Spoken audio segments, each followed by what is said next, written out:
yo imagino que tienen ustedes 60, entre 60, 1, por 20, 20, ¿está bien? O lo que ustedes han sacado, entre 60 por 20, 5% final de 20, y nosotros ponemos una promoción de clase, luego regresamos por ahí. Jaque, recuerden, en el conocimiento, ¿dónde está esto? Está dentro de la patología de altura. ¿Qué patología de altura hay? Son 4. ¿Cuál es? Mal de pulmonar agudo, famoso soroche. Segundo, edema pulmonar de altura, mesotema. Tercero, edema cerebral de altura, que lo dan con los neurólogos. 4, hemorragia retiniana por altura, por los oftalmólogos. Yo voy a referirme a edema pulmonar de altura. ¿Cuándo pensamos en esto? Cuando la persona asciende o desciende. Ojo, asciende o desciende. Mayormente de ascenso. Por encima de 2.500 metros ya podemos hablar de esto. ¿Ya? Es lo más frecuente. También puede haber de altura el que desciende, o sea, un nativo de altas altitudes y bajas, zonas bajas. También puede pasar eso. Menos frecuente. Recuerden este dato importantísimo. Es de exclusión. Para decir que debe poner altura, hay que descartar otras. Necesariamente. No puedo mandarme por diagnóstico nada más. Tengo que buscar las otras y rebatirlas. Y si se caen las demás, entonces esa debe poner altura. Pero no me impide tratarla inmediatamente. Tengan cuidado ahí. Otro dato es de que es no cardiogénico. Es un edema pulmonar no cardiogénico. Entonces, ¿qué significa eso? Que el corazón debe estar de tamaño normal, básico. Porque si el corazón está grande ya no es edema pulmonar, porque por definición, el edema pulmonar altura es no cardiogénico. Si está cardiomególico el paciente ya no es edema pulmonar. Entonces, en realidad, no estamos acá. Ya. Dato importante, puede imbricarse, es decir, se puede presentar edema pulmonar de altura con mal de montaña, o sea, con soroche. O sea, no son excluyentes, no pueden estar juntas a veces. ¿Ya? No olvidar ese punto. No estamos acá, estamos en Cusco. Estamos en el tercer lugar de las ciudades más altas del mundo según UpToDate. Por encima de 2.500, ya, pues, ¿no? Sospechar, pues, te deben poner altura. ¿No? Importante también aquí lo que encontraríamos en la saturación a esta altitud. 85% más o menos de saturación. Es variable según la aclimatación o adaptación, no es sinónimo. Como que adaptación es un término mayor que la aclimatación que hace uno cuando se expone a la altura. ¿Ya? Han trabajado incluso con animales en esa parte de la adaptación. Entonces, como que el nativo está adaptado y el que sube está aclimatándose, aclimatación. ¿No? Adaptación es un término de mayor tiempo en la altura. Y a medida que ascendemos, va a ocurrir algunas alteraciones gasométricas. ¿No? ¿Por qué ocurre esto? Mayormente ocurre por la hipoxia hipobárica. A medida que ascendemos, la presión barométrica disminuye. Y ese es un factor nuclear, crítico, crucial para la fisiopatología que puede ocurrir cuando hay una mala aclimatación. Dato importante, para que ocurra edema pulmonar de altura, es porque el ascenso es muy rápido. Deportistas calificados incluso que vienen a estas zonas altas a hacer sus deportes y nunca les ha pasado nada, pero vienen resfriados y les pasa edema pulmonar de altura. Entonces, recomendación, así no te pase nada, que estés resfriado, espérate que te pase la inflamación de vías respiratorias para que te expongas. Porque el resfrío sí juega, o cualquier inflamación de vías respiratorias juega un rol importante, además del ascenso rápido en que ocurre esta situación. Cuidado con los resfríos. A medida que la presión barométrica, a medida que uno asciende, la presión barométrica disminuye. A medida que la presión barométrica disminuye, la circulación también comienza a disminuir. Igual que la presión de oxígeno, en una relación directa prácticamente. Entonces, para que uno pueda encontrar una aclimatación importante, tiene que subir gradualmente, y esa aclimatación lo logra de 1 a 4 días en altura. Entonces, ¿qué pasa? ¿Por qué ocurre? ¿Qué está pasando en la fisiopatología en un edema pulmonar altura? Lo que pasa es de que los alveolos que deberían estar llenos de aire comienzan a llenarse de un líquido que por la cantidad de proteínas y leucocitos es exudado, líquido exudado. Y esto ocurre por una ruptura en la barrera de sangre-gas, o sea, en la membrana alveolar, por estas razones. Cuando uno tiene una exposición a una altura mayor de 2500, 3000, un poco más, por la hipóxia hipobárica comienza a tener hiperventilación. Comienza a tener un tono simpático aumentado, una vasoconstricción pulmonar aumentada, y se hace un desbalance. Disminuye el óxido nítrico, que es un vasodilatador, y aumenta la adrenalina 1, que es un potente vasoconstrictor. Es cierto que está regulado genéticamente, es decir, que si en la familia de la persona hay mayor cantidad de ese riesgo, es posible que tenga mayor carga genética para este problema, que los que no tienen ningún antecedente familiar. Entonces, si esto ocurre, lo que va a pasar es de que va a haber los alveolos, van a estar llenos de un líquido exudado. Lo peor que puede pasar, y pasa a veces, y eso es horrible para nosotros, hace poco nomás, en la materia de colores, se murió una persona, hace un mes más o menos, y en el cañón del Colca, en Arequipa, hace también un mes. Desde Europa vino un joven, un señor, 50 y tantos años, y fallece en el Colca. Entonces, como que, ¿qué pasó? Entonces, cuando van a la necropsia, ¿qué encuentran? Encuentran exudado proteináceo a nivel alveolar, o sea, rico en proteínas, y membrana hialina en el tejido pulmonar, cosas que son de difícil oxigenación, ¿no? Es una fase máxima del daño a nivel tiscular, ¿no? Que no se quiere. Entonces, hay genes, obviamente, regulados, que son up-to-date, para elevar la altura, que tienen que ver con las vías del óxido nítrico, ¿no? Que es un potente vasodilatador. Entonces, si ya hay una alteración genética, entonces esa persona no va a tener una buena vasodilatación y se va a inclinar la balanza hacia vasoconstricción.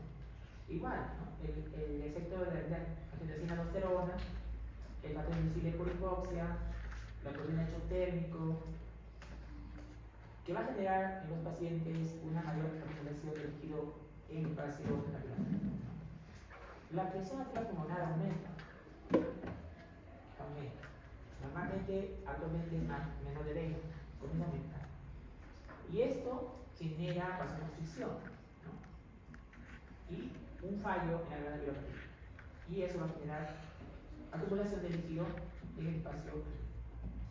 Entonces, ese líquido, insisto, por la ruptura de esta barrera, va a ser rico en proteínas y células inflamatorias en leucocitos. Y eso se ve. ¿Cómo sabe eso la ciencia? Porque se ha hecho lavados alveolares de estos pacientes y se nota esa acumulación de proteína y leucocitos en este estado. Si este paciente no logra descender, la gravedad continúa. Lo que podemos hacer es meterle una cámara hiperbárica. Pero, como dice, el santo remedio es que decir. Tratamiento inmediato que debe hacer el paciente es oxígeno. Entonces, ¿cuál es la respuesta inmediata cuando uno se expone? Vean ustedes, recuerden eso, no es muy difícil relacionarlo bien. Disminución de la presión barométrica, disminución de la presión de oxígeno, el organismo va a comenzar hiperventilando. Al hiperventilar, va a botar el CO2 y va a generar una alcalosis respiratoria. Entonces, como hay hipoxia, la eritropoyetina va a aumentar. ¿Para qué? Para tener más glóbulos rojos que puedan suplir la hipoxia.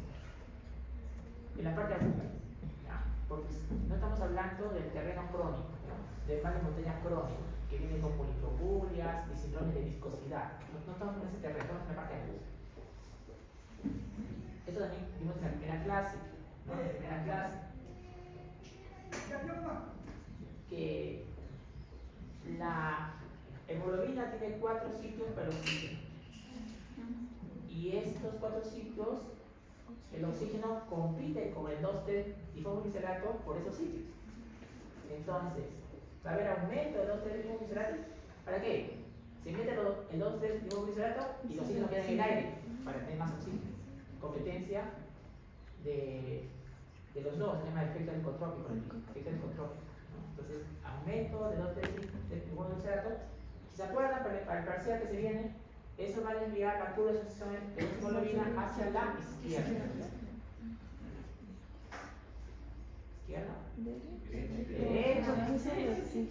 Va a desviar la curva hacia la derecha. Cuando aumenta desde el carbohidrato hacia la derecha. Por favor, cuidado. Las leyes son de masas. Porque los hidrogeniones es igual a 24 por la concentración de CO2 sobre el carbono. Entonces, si estamos eliminando CO2 por la hiperventilación, para evitar que se altere el pH, lo que va a hacer es eliminar el bicarbonato por la orina. Entonces, aumento de la excreción de bicarbonato por la orina, ¿para qué? Para que esa división no se altere y el pH no se siga modificando. Entonces, esta es una consecuencia, una compensación, ¿no? Ese dato, con rojo, por favor, ese dato es importantísimo de esa diapositiva. Que la vasoconstricción pulmonar, ¿no?, hipóxica, resulta en hipertensión pulmonar. Y la hipertensión pulmonar en crecimiento del ventrículo derecho, cuando esto se hace crónico. ¿Ya? Los de esta altura, como nosotros, estamos compensando. Entonces, vean ustedes la respuesta que ocurre a gran altitud. La presión de oxígeno disminuye, la frecuencia respiratoria aumenta, ¿no? El pH se hace más alcalino, la hemoglobina aumenta, ya mencionaron por qué. La saturación de hemoglobina disminuye, que puede ser revertida fácilmente con oxígeno. La resistencia vascular pulmonar aumenta, ¿no? El 2,3-difosfoglicerato aumenta, ya mencionamos la razón, si no, otra vez. La curva de asociación de hemoglobina a la derecha, otra vez, lo que estamos viendo, derecha. ¿Okay? Y puede estar el mal de montaña agudo también, junto con esto.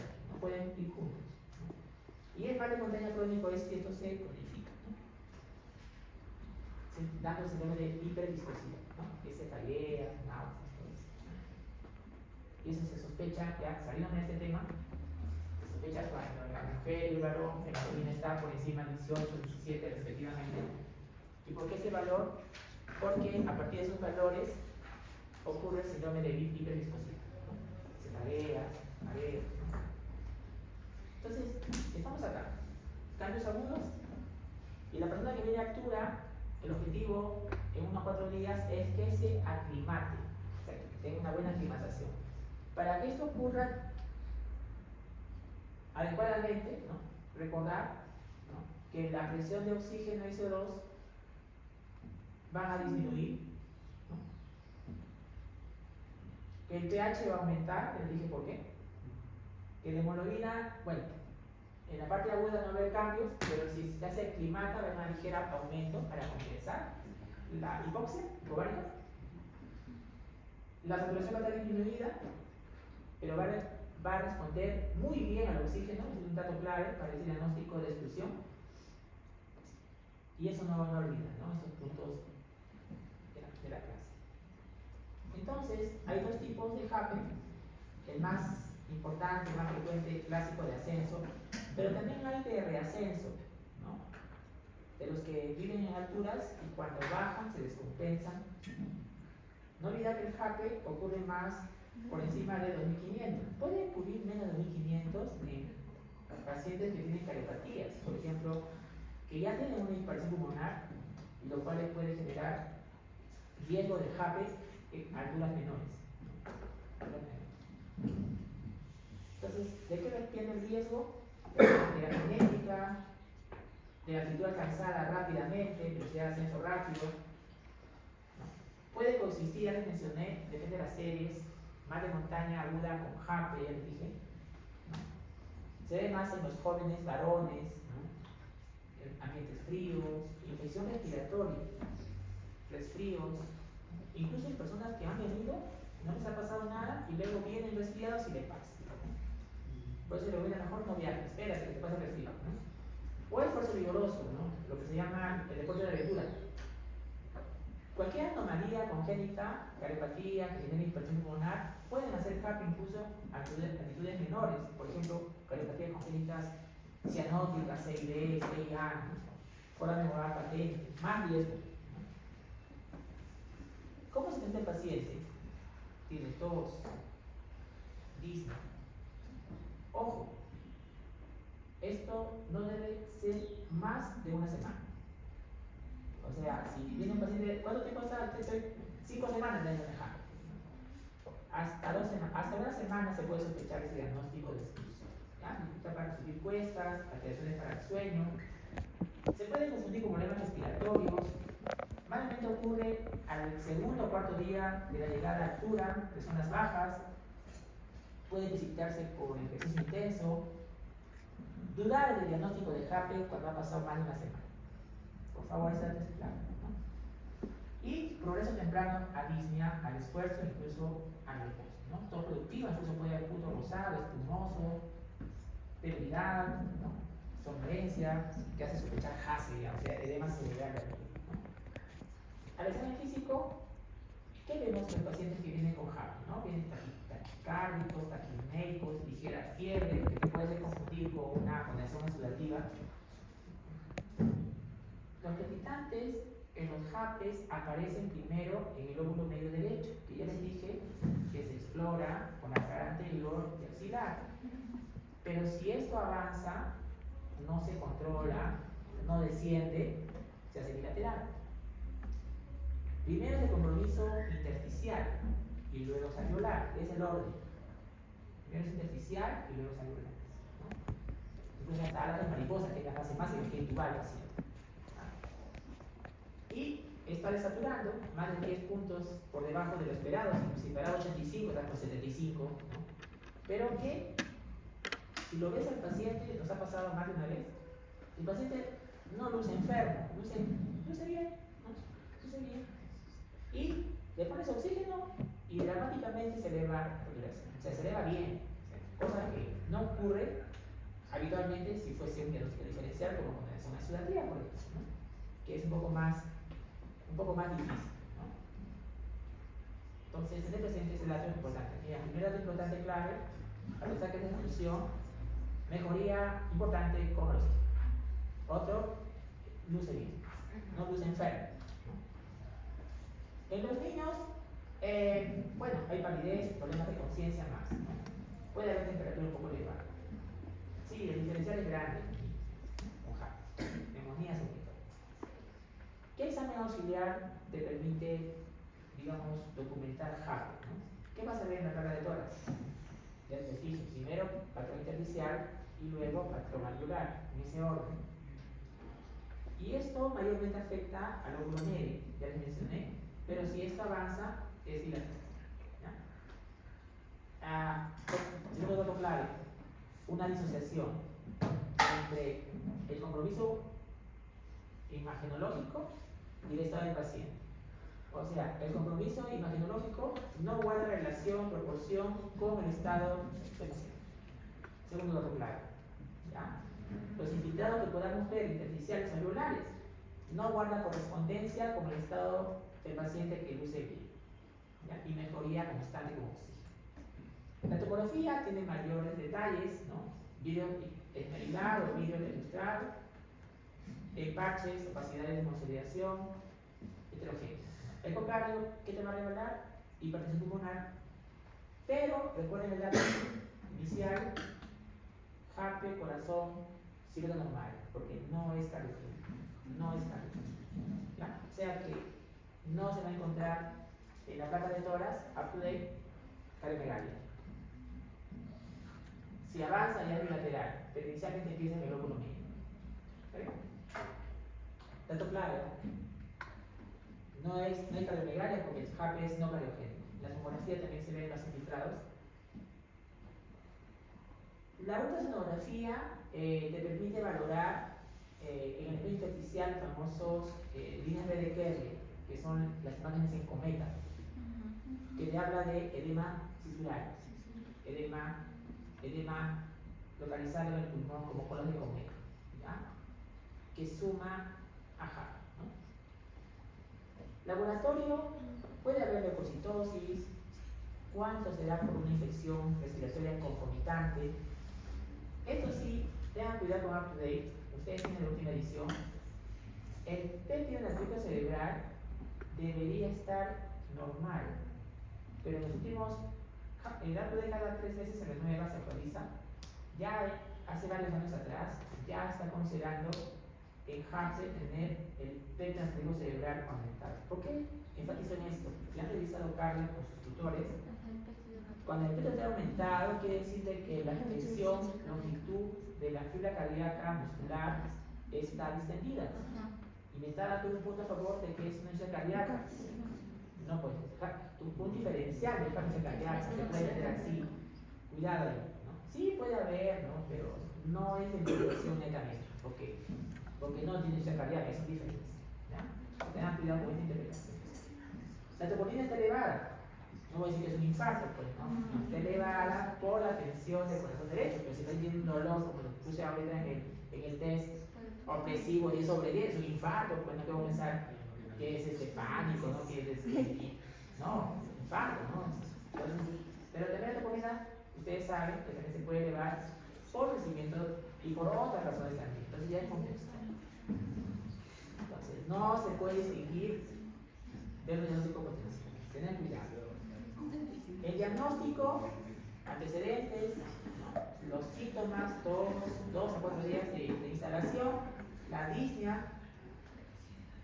Ojo, durante 1 o 2 días de tos húmeda, progresión temprana de disnea de esfuerzo y disnea de reposo es fundamental. Eso psicológicamente debe hacer sospechar HAPE, ¿no? Una progresión de disneas de mayor compromiso en 1 a 2 días de tos húmeda con compromiso de disnea.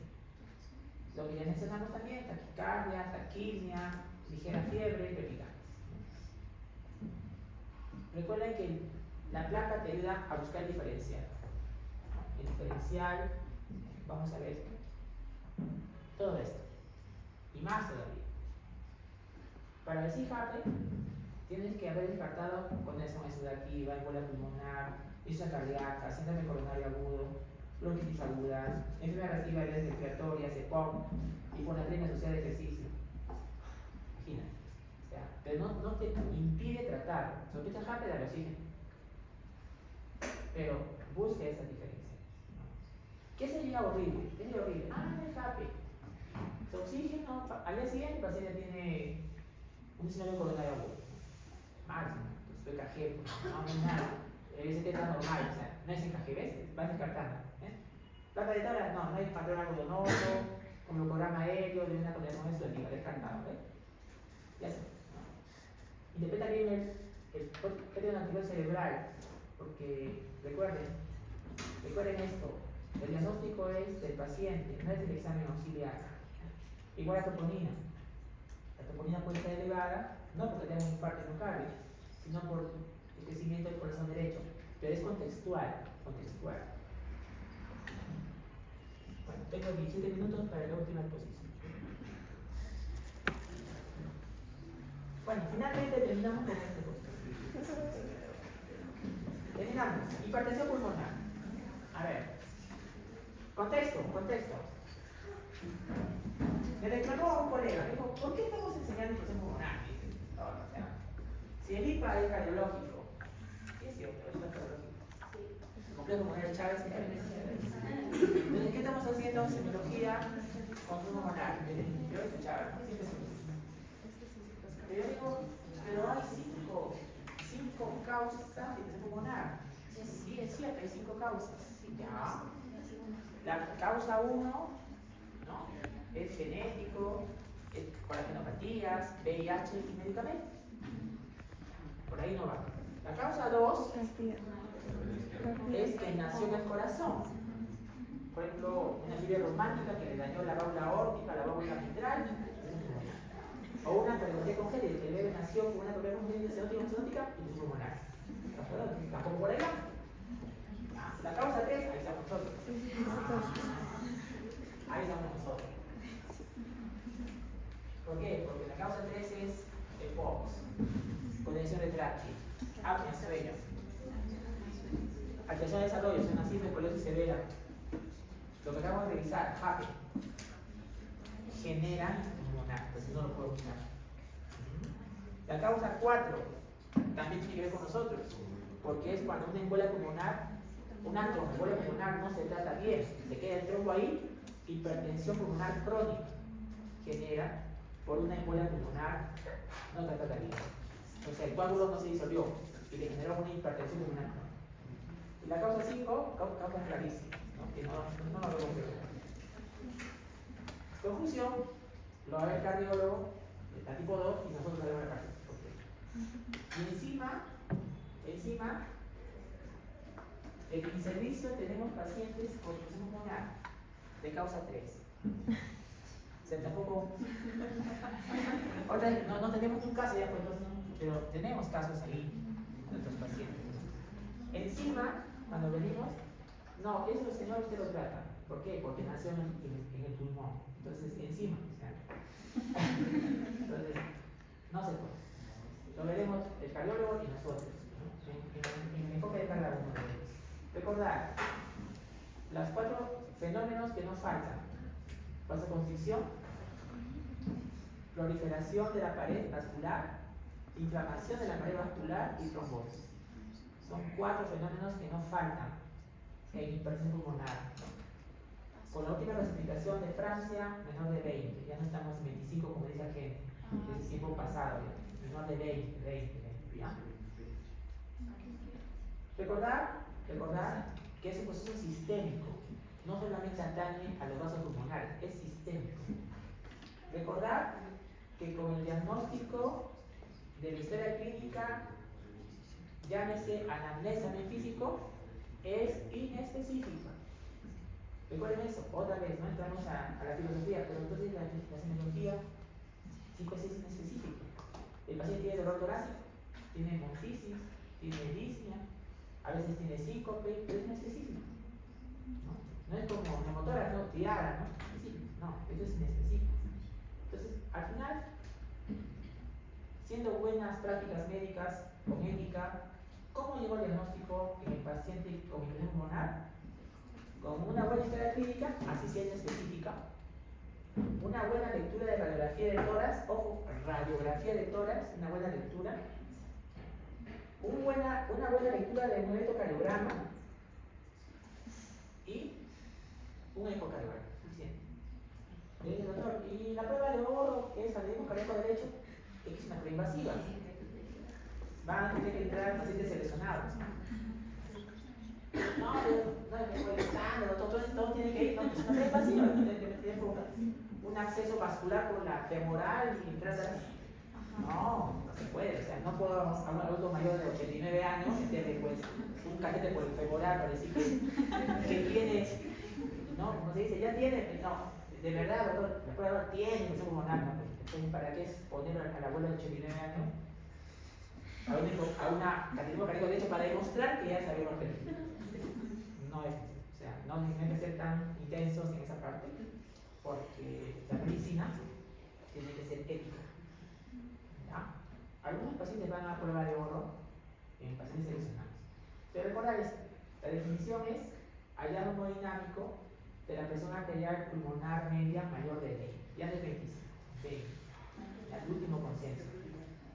¿Ya? Tener presentes. Las causas, vean ustedes. Sí, tiene razón el colega, las causas más frecuentes son de discapacidad. Nosotros estamos en este color de aquí, 9%, en servicios, ¿no? La causa número 4, más pequeña, por trombosis crónica, y la causa 1, 3%, por las causas que ya referí. Tres vías fisiopatológicas que explican hipertensión pulmonar. La vía del óxido nítrico, cuando disminuye el vaso dilatador. La vía de la fenoterina, cuando aumenta este vasoconstrictor, o uno de ellos cae el óxido nítrico, entonces la balanza inclina a la fenoterina, o la orina es mayor, ¿no?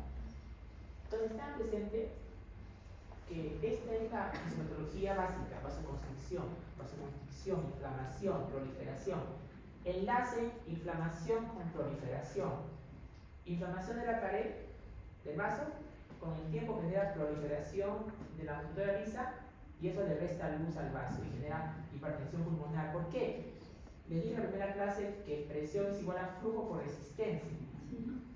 Entonces el flujo va a aumentar si la luz está menor. Entonces, tener presente eso. Y esta diapositiva la traigo, la comparto, porque la hipertensión pulmonar ya lo estamos viendo nosotros los médicos hace años como un fenómeno sistémico,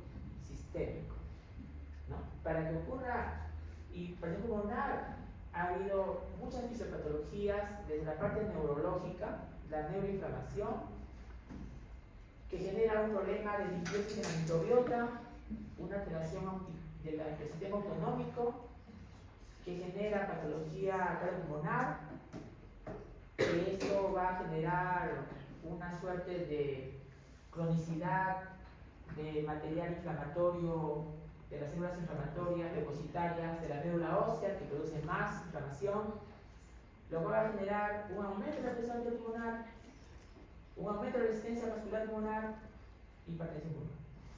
Entonces ya lo vemos así nosotros, que es un fenómeno sistémico, no es solamente de los vasos sanguíneos, vasculares, pulmonares que se han alterado, no.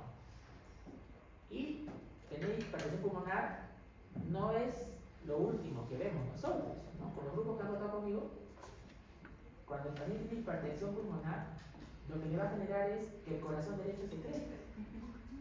Y ustedes saben por radiología que una clasificación de falla cardíaca o sea cardíaca es A, B, C, D. Basta que esté el corazón crecido, ya es B. Y eso no se queda ahí. Si no hacemos nada, pasa a C, que es disnea cardíaca. Y recuerden esto, en esa clasificación A, B, C, D, si no lo sabían, no le dijeron, si el paciente está en A, el médico debe buscar la manera de que no pase a B, porque si pasa a B, ya no vuelve a A. Y si ese paciente en B, corazón derecho crecido, pasa a C, ya no vuelve a B. Entonces es un desafío para nosotros que no pase, porque si pasa ya no regresa a la anterior, se queda allí. La idea es que no pase, si está en C, ya con síntomas de disnea cardíaca, tenemos que evitar que pase a D, que ya reposa, pero ya no regresa. Un desafío, no solamente mirar nomás cómo el paciente se deteriora, no tenemos que intervenir, para eso estamos estudiando medicina, intervenir, no solamente observar nomás, intervenir. Y tiene hipertensión pulmonar, a ver, ¿cómo está su corazón? Está bien, entonces tenemos que buscar la manera de que se quede así, en A, factor de riesgo. Pero, ¿qué pasa? Que el paciente, ya les dije al grupo que están conmigo, en nuestro país, nosotros esperamos que el paciente venga hacia nosotros. Entonces, en esa espera, el paciente pasa de A a B, de B a C y viene en C. Entonces, vean ustedes que al tener un crecimiento del corazón derecho, lo que va a generar es una pérdida de la función del corazón derecho y eso va a generar disnea.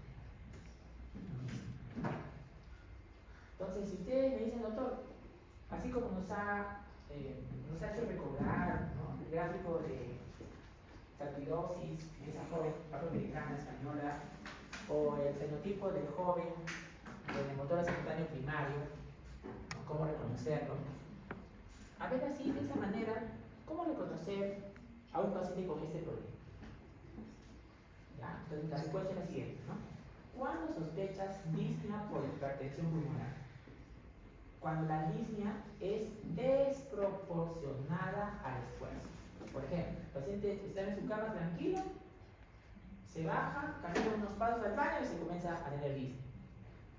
Obviamente que está desproporcionada al esfuerzo que ha hecho, o una desaturación desproporcionada. Estaba con saturación óptima, sentado, se paró, caminó y se desaturó. Esa disnea o esa desaturación desproporcionada al esfuerzo ya van a sospechar que puede ser hipertensión pulmonar. Ya. Bien. Antecedentes. El paciente tiene POC, condensación retráctil, ya.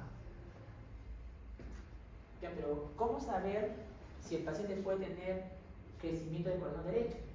Ese paciente con problema crónico respiratorio, si viene con edema en las piernas bilateral, lo más probable es que tenga ya así. ¿Me entienden?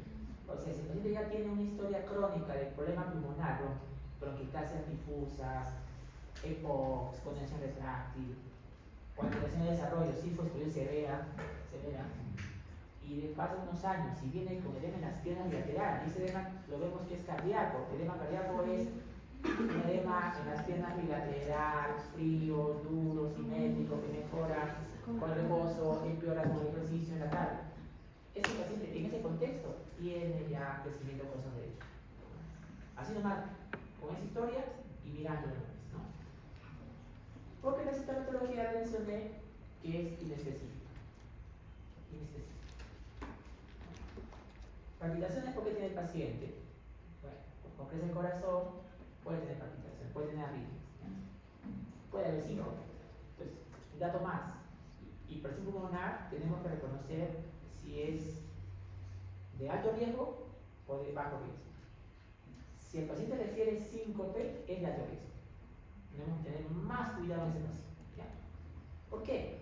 Algunos colegas han escrito que si el paciente tiene hipertensión pulmonar, su expectativa de vida se reduce. Se reduce. O sea, ya no tiene expectativa grande de vida, se reduce. ¿Cuánto se reduce? No, eso depende de cada libro que lea. ¿Quién es el doctorado? Y van a ver ustedes ahí algunos signos, síntomas de falla cardíaca derecha o de insuficiencia cardíaca derecha. Entonces, la historia clínica, ¿no? Si es drogas, ¿qué tipo sería? Uno. ¿Está bien? ¿Sí con las neuropatías? Uno. ¿Te das cuenta? En la semiología, lo que buscas es el complejo de la columna de Charles. Es un IPA, tiene razón mi colega que le dice, sácalo todas estas clases de nuestro curso. La semiología netamente es respiratoria, el IPA respiratorio, IPA cardíaco, por ejemplo, ¿no? Pero como digo a mis estudiantes de medicina, el examen físico es completo, desde la coronilla hasta la punta de los dedos. Pero mayormente reconozco que el IPA es cardiológico, ¿no? El IPA es cardiológico, ¿no? Hemos visto esa pulsación en el segundo espacio intercostal paracel área esquerda, ¿no? Que es parte del complejo de la columna de Charles, ¿no? Y signos de crecimiento del corazón derecho, ¿no? Incluso tiene un soplo de insuficiencia digestiva, ¿no? Que es parte de la hipertensión pulmonar, ¿no? También es parte, ¿no? Y todos los signos de una insuficiencia cardíaca derecha, ¿no? Que es una consecuencia de la hipertensión pulmonar.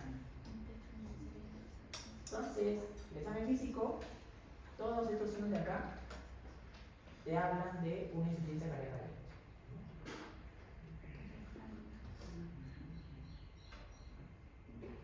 Claro, si encuentras acropaquias, ¿en qué te podrías sospechar? Condensación retráctil, bronquiectasias, tuberculosis, neoplasias. Entonces, ¿qué precipita que uno de nuestros pacientes se hospitalice? ¿No? Mayormente es condensación exudativa, sepsis, algunos también embolia pulmonar o insuficiencia respiratoria crónica también. Causas de hospitalización. Clasificación ya les he mencionado, estamos nosotros acá. Aquí mi foco de esta clase. ¿Por qué tiene el paciente respiratorio y hipertensión pulmonar por hipoxia. ¿Qué genera hipoxia? El poro, condensación retráctil, alteración de desarrollo, que es la síndrome severa, ¿no? Hay falta de sueño. ¿Qué vamos a ver en las imágenes? En las radiografías vamos a ver el cono pulmonar ensanchado, elevado, una coda vascular periférica, cardiomegalia. Eso vamos a ver, ¿no? Y también nos va a servir la placa para ver la causa de la hipertensión pulmonar, ¿no? Que puede ser condensación retráctil o EPOC, que es la placa normal. La tomografía nos va a servir básicamente para ver la causa, la tipo 3 sobre todo, condensación retráctil. Básicamente. El ecocardio es la definitoria clínicamente, ¿no? Nos da con alta probabilidad hipertensión pulmonar, más de 25, más de 20. ¿Está bien? Esto más es el cateterismo cardíaco derecho. Saber si es precapilar o postcapilar. Recuerden esto. Eso en su nivel es teórico, ¿no? La única postcapilar es la tipo 2. Las otras son precapilar. ¿Ya? Pero esto de acá te da más el cateterismo cardíaco derecho, ¿no? En el EKG, ¿qué vas a ver? A veces vas a ver crecimiento de corazón derecho. ¿Y cómo lo sé? Una P alta en V2. Eso es crecimiento auricular derecho. Si el eje del corazón está al lado derecho, aquí en este EKG, acá está 1, 2, 3, acá está ABR, ABF. Podemos ver que la isoeléctrica es ABR perpendicular de 3 positivo más 120. Eje de la derecha. Y en V1 la E está alta. En V1 la E está alta. Entonces, si la E es alta en V1 y el eje está a la derecha, son signos de crecimiento ventricular derecho. La P en D2 está alta. La P en D2 debe ser máximo 2 cuadraditos. Ahí tiene más, tiene 3 por lo menos. Crecimiento auricular derecho. Crecimiento auricular derecho, crecimiento ventricular derecho en el. Claro, el ecocardio es más específico, ¿no? Corazón derecho grande. Y acá en la placa de tórax, este es el cono, miren, está bombado. Eso debe ser plano. Debe ser plano. Este es el botón aórtico. Creo que no lo cambié. Este es el botón aórtico. Acá está el botón. Esto está acá. Esto debe ser plano, así como mi brazo. Está bombado. Ese es el cono de la arteria pulmonar, está bombado. Abombado por hipertensión pulmonar. Entonces vean ustedes una buena historia clínica, un buen examen físico, aunque es más cardiológico, lo sé, pero hay otras cosas que sí salen de lo. Yo le diría. A ver, rápido.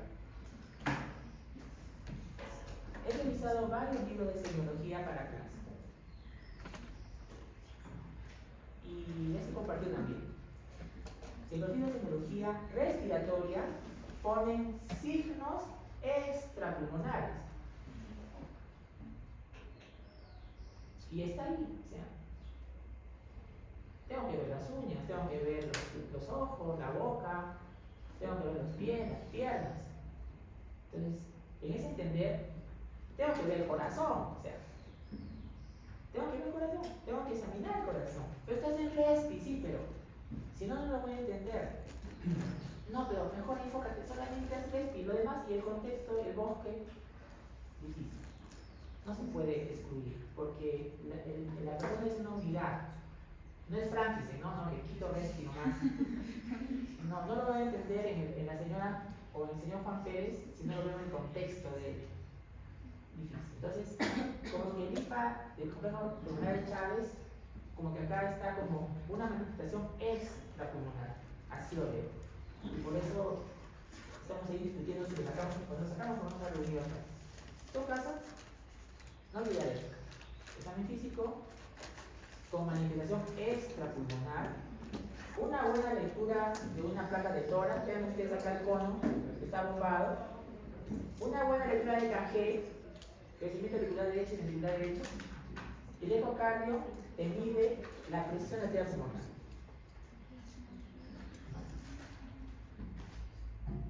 Ahora, vas a pedir examen auxiliar, depende de lo que estés sospechando. Si es tipo 1, pedirás pues pruebas reumatológicas, ¿no? Si piensas en un lupus, pedirás ANA. Si piensas en VIH, pedirás un VIH. Si piensas en una enfermedad respiratoria, pedirás pues pruebas respiratorias funcionales. La prueba funcional básicamente es espirometría, que puede ser obstrucción o restricción. Obstrucción es EPOC ácido. Y hipertensión pulmonar te puede dar los EPOCs. Condensación retráctil te puede dar patrón restrictivo en la prueba espirométrica. Entonces, el categorismo greco de hecho, que es la prueba de oro, es cierto, prueba de oro, pero no lo usamos, casos especiales. ¿Ya? Vean ustedes, si te da lo que te decía, la otra clasificación, que es precapilar o postcapilar. ¿Cuál es postcapilar? Las otras son precapilar. ¿Ya? Lo sabemos teóricamente. Doctor, nuestro paciente vamos a hacer categorismo derecho para hacer postcapilar, no es necesario. Podemos manejar ese concepto en general, ¿no? Algo particular depende, pero no olvidar, aquí sí se da si es precapilar o postcapilar. ¿Ya? Precapilar, postcapilar, recordar el concepto que es tipo 1, tipo 1, tipo 3, 4 y 5 son precapilar, tipo 2 es postcapilar. Entonces va a depender de lo que estás sospechando para que veamos pruebas funcionales. Por ejemplo, sospechas síndrome apnea-sueño. ¿En qué sospechas eso? Obesos, roncadores que tienen sonolencia diurna y vienen con hipertensión pulmonar. Entonces le hacen una polisonografía, que es un estudio del sueño, para ver cuántas apneas e hipopneas hacen el sueño y demás. Por ejemplo. Este es el flujograma para que vean cómo hacemos el flujograma para saber si es tipo 2, si es tipo 3, si es tipo 4. Miren cómo es el flujograma. Entramos de frente con el ecocardio. El ecocardio, ¿se ve? Pues si tiene un problema intrínseco cardíaco, sistólico y diastólico, o una valvulopatía que te dice es tipo 2, ¿qué es la falla? Es tipo 2. Pero si el cardiólogo dice no, el corazón no es el responsable de la hipertensión pulmonar, entonces pasamos a placas, imágenes para ver la tipo 3. ¿Ves? Si tampoco es por ahí, hacemos una angiografía para ver si trombos que generen la tipo 4. ¿Por qué la tipo 4? Hipertensión pulmonar por embolia crónica. Si tampoco hace esto, le pasamos a las causas de la tipo 1. Drogas, VIH, colágenopatías, ¿no? ¿Y por qué no está la tipo 5? Porque es rarísimo. Entonces, al final, queremos esto. Las enfermedades o síndromes que son potencialmente mortales, necesitamos certificar si son de alto riesgo o de bajo riesgo. Alto riesgo o de bajo riesgo, ¿qué, doctor? ¿De que fallezca? ¿De que fallezca? Entonces, vean ustedes, tenemos algunos score aquí. De todos estos, en semiología, yo me quedo con este, 5. Si el paciente tiene síncope, nada más es alto riesgo. O sea, preguntarle, ¿usted ha perdido el conocimiento abruptamente y se ha recuperado rápido? Sí. ¿Totalmente perdido el conocimiento? Sí. 5. Ya es de alto riesgo. Tenemos que ser más cuidadosos en buscarles más rápido, a velocidad, a acelerar, signos clínicos de insuficiencia cardíaca derecha. Entonces tenemos que ver si es pierna, muscular, ascitis.